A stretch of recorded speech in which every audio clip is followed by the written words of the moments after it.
पाकिस्तान में भारत के एक और मोस्ट वांटेड आतंकी की हत्या कर दी गई। लश्कर-ए-तैयबा के एक प्रमुख आतंकवादी अदनान अहमद उर्फ हंशला अदनान, इसको मार गिराया गया। किसी ने हत्या कर दी। कराची में अज्ञात हमलावरों ने ढेर कर दिया। हंशला 2016 में पंपोर में सीआरपीएफ के काफिले पर हमले का एक मास्टरमाइंड था और इस हमले में 8 जवान शहीद हुए थे जबकि 22 जवान जख्मी हुए थे। के खौफनाक कत्ल ने भारतीय हिंदुत्व का घिनौना चेहरा पूरी दुनिया पर अयां कर दिया, वाजे कर दिया। नरेंद्र मोदी की लगाई इंतहा पसंदी की आग के शोले अब दूसरे मुमालिक तक भी पहुंच रहे हैं। रॉ की साजिश है ये। रा वाला जो मामला है ना दोस्तों, रा RARWAAA रा, ये बड़ा बिकता है पाकिस्तान में।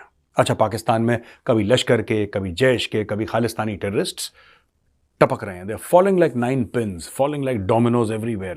होना क्या चाहिए था? होना तो ये चाहिए था कि अपने मुल्क में इंसानी हुकूक सल्ब करने और अक़लियतों पर मुजालिम ढाने वाले इंडिया को, भारत को कुछ शर्म आती और वो अपनी घिनौनी गिरी हुई हरकत का एतराफ करके दहशतगर्दी से बाज आता। मगर हुआ क्या? हुआ इसके बिल्कुल उलट। बात करेंगे हम नाम मालूम लोगों की। जी हाँ, अननोन गनमैन, उनके कारनामे अभी तक चल रहे हैं। एक एक करके लोगों को मारा जा रहा है और किसी का पता नहीं लग रहा कि ये कौन है और आके मार के चला जाता है। ऐसा नहीं है कि 1 हो, 2 हो, 3 हो, बल्कि अभी तक दर्जन से ऊपर लोगों को उड़ाया जा चुका है डिफरेंट सिटीज में, डिफरेंट प्रोविंसेस में पाकिस्तान की। और आज भी जी ये पिक्चर मैं आपको दिखा रही हूँ, इसका ये भी लश्कर-ए-तैयबा का अदनान अहमद नाम बताया जा रहा है, जिसको कि अननोन गनमैन ने कराची में गोली मार के हलाक कर दिया या गोली मार के मार दिया उसको। भारत की तरफ से एक ऑपरेशन जो कि कनाडा में, अमेरिका में जिसका शोर था, वो पाकिस्तान में स्टिल इट्स गोइंग ऑन। आज सुनने में आया है कि एक लश्कर-ए-तैयबा के एक शख्स थे, he is considered one of the close person of Hafiz Saeed, Adnan Ahmed उनका नाम है। उनको कराची में जो है वो मार दिया गया है। अमेरिका में भी देखें, रॉ ने जो किया है वो उन्होंने पैसा लगाया, उन्होंने कहा जी $1 लाख ले लो, पुन्नू फारग कर दो। दोस्तों, किसी भी दिन मुझे ऐसा लगता है कि पाकिस्तानी जिन्ना की फोटो हटा के ओसामा की फोटो लगा देंगे। That is the level of respect that Osama bin Laden has in Pakistan. Definitely अगर भारत के खिलाफ कोई आतंकी काम करेगा तो पाकिस्तान में उसका एक इज्जत का मुकाम होगा। বন্ধুরা, এটা তো আপনারা সকলেই জানেন, গত 1 থেকে 1.5 বছরে আননোন গানম্যান বা অজ্ঞাত বন্দুকধারী যারা পাকিস্তান, ব্রিটেন আর কানাডাতে ভারতের শত্রুদের একের পর এক সাফাই করছে। আর বেশিরভাগ বর্তমান সময়ে ভারতের টার্গেট আছে কিন্তু আমাদের পাকিস্তানে, কেননা পাকিস্তানের সমস্ত শুয়োরের ফ্যাক্টরি আর সেখান থেকেই তো সমস্ত শুয়োরদের উৎপত্তি হয়। আর এখানে গত 1 থেকে 1.5 মাস বা 2 মাসে কম করে ভারতের শত্রু আননোন গানম্যান দ্বারা 10 থেকে 12 জনকে ঠোকাই করেছে। তো রিসেন্ট কালকে একই দিনে 2 জনকে ঠোকাই করেছে। তার মধ্যে একজন হাফেজ সাইদের একজন খুব ক্লোজ ছিল, বলতে পারেন তার অনেক প্রিয়।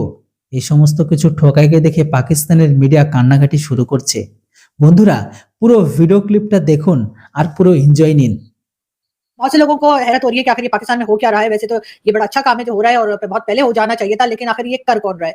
अगर अननोन गनमैन कर रहा है और कोई ऐसा आदमी कर रहा है, करवा रहा है, जिसका किसी को पता नहीं, तो पाकिस्तान की एजेंसीज क्या कर रही है? वो नंबर 1 एजेंसी जो कि हर वक्त हाई अलर्ट पे रहती है और जिनका कहना ये है कि जी हम पूरी दुनिया में हमारे जैसा कोई नहीं। तो फिर ये इस अननोन गनमैन जो आ रहे हैं और मार मार के जा रहे हैं, इनको क्यों पकड़ नहीं पा रहे? इनको क्यों आइडेंटिफाई नहीं किया जा सक रहा, या ये नहीं पता लग रहा कि आखिर ये कौन लोग है? इससे आपको याद होगा कि काफी पहले भी जो है वो हिलरी क्लिंटन ने भी कहा था कि जी आप अपने बैकयार्ड में अगर सांप पालेंगे तो वो आपको डसेंगे। पाकिस्तान को ये कहा गया था अमेरिका की तरफ से, और आज लगता है कि पाकिस्तान को ये बात अब जाके समझ में आई है और उन्होंने अपना बैकयार्ड जो है उसको उसकी सफाई शुरू कर दी। और ना सिर्फ ये कि सफाई शुरू कर दी है, बल्कि पूरे जोरों शोर से। कोई दिन ऐसा नहीं जाता जब इनमें से कोई ना कोई ऐसी खबर ना आए, या चले बीच में हो सकता है एक आध दिन कोई मिस भी हो जाता, मगर वीक में 4 से 5 लोग जो हैं वो मारे जा रहे हैं। और अभी तक एजेंसीज खामोश है, पाकिस्तान की ISI खामोश है, पाकिस्तान की गवर्नमेंट कोई बात नहीं कर रही और ना ही किसी और तरफ से हम कोई बात सुन रहे हैं। पाकिस्तान का मीडिया इसमें एकदम चुप है। पाकिस्तान का मीडिया यानी कि जो मेन टीवी चैनल्स हैं जहां पर ये बात की जानी चाहिए, वहां पर भी इस बात का कोई जिक्र तो क्या, कोई खबर तक नहीं लगाता। और ये बात हमें पता लगती है सिर्फ सोशल मीडिया के जरिए, या फिर ये कि यूट्यूब चैनल्स पे लोग बात कर लेते हैं। पाकिस्तान में क्या कहानी चल रही है, क्या गढ़ा जा रहा है? वहां तो ये गढ़ दिया जाता कि भी भारत ने मरवा दिया, तो इस मामले में क्या गढ़ा जा रहा है वहां?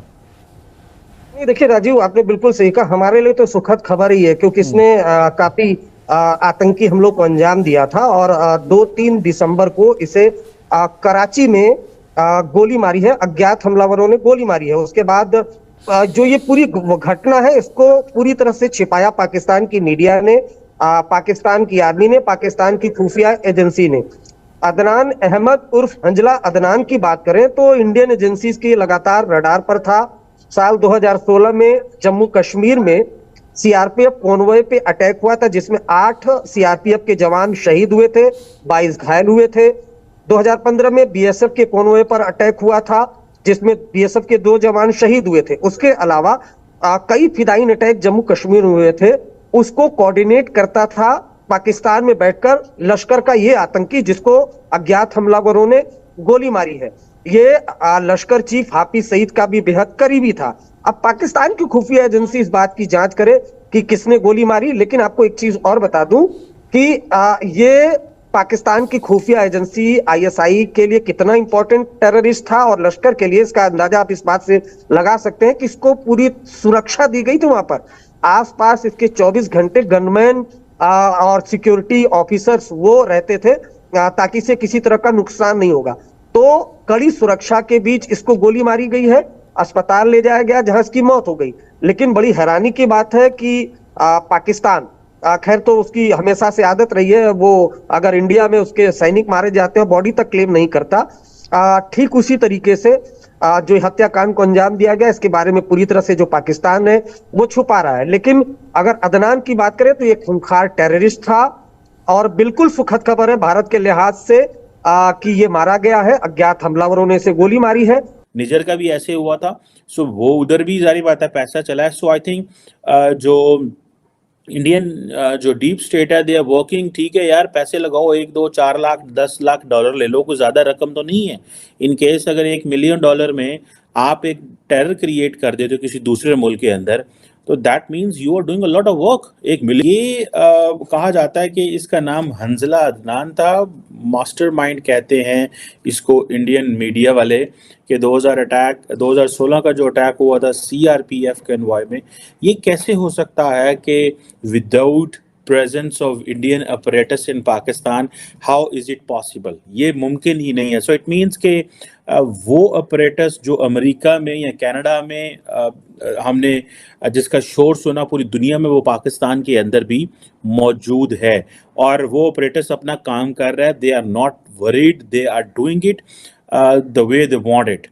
जो चीज़ समझने वाली है वो ये कह रहे हैं भाई साहब के इलेक्शन आ रहे हैं इंडिया के अंदर, और हो सकता है somewhere in Kashmir prime minister Modi जो है वो बड़े ऑलरेडी बहुत से लोगों को हैरत हो रही है कि आखिर ये पाकिस्तान में हो क्या रहा है। वैसे तो ये बड़ा अच्छा काम है जो हो रहा है और बहुत पहले हो जाना चाहिए था, लेकिन आखिर ये कर कौन रहा है? अगर अननोन गनमैन कर रहा है और कोई ऐसा आदमी कर रहा है, करवा रहा है जिसका किसी को पता नहीं, तो पाकिस्तान की एजेंसीज क्या कर रही है? वो नंबर 1 एजेंसी जो कि हर वक्त हाई अलर्ट पे रहती है और जिनका कहना यह है कि जी हम पूरी दुनिया में हमारे जैसा कोई नहीं। तो फिर ये इस अननोन गनमैन जो आ रहे हैं और मार के जा रहे हैं, इनको क्यों पकड़ नहीं पा रहे? इनको क्यों आइडेंटिफाई नहीं किया जा सक रहा, या ये नहीं पता लग रहा कि आखिर ये कौन लोग हैं? इससे